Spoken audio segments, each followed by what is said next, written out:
Hello world.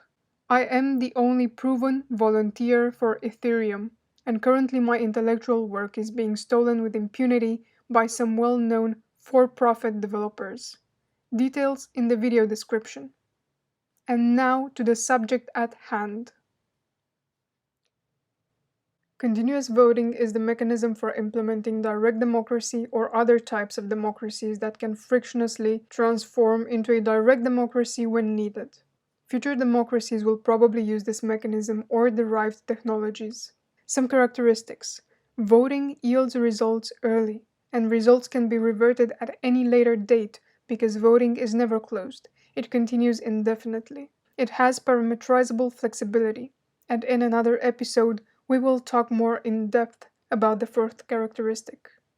In the following, a decentralized prototype is demoed. It is deployed on Ethereum Ropsten, and it can already be used in a decentralized organization to take decisions that are reversible. Right now, there are 3 instances of voting opened. This is instance number 1, number 2, and number 3. Let's see instance 1. We have 2 options of voting, option X and option Y, represented as the X and Y axes.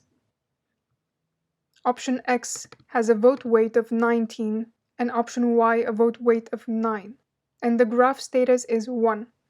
Let's look at the graph. Status 1 means option X is currently the winner, and we can see the cumulated vote weights on the graph. So let's vote. We have the instance ID already filled in, and we will vote for option Y.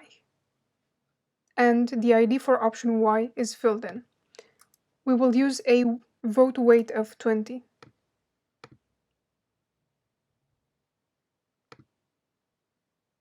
And we can see the vote weight for option Y has changed from 9 to 29, and we are in vote status 4 now. So let's look at the graph.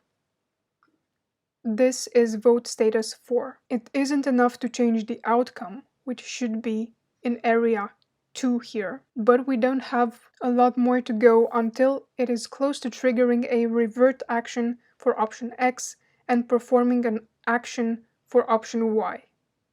And at this point, everybody gets a notification because it is cheaper to act now against option Y than wait for the threshold to be passed, because the next threshold will be way harder to achieve.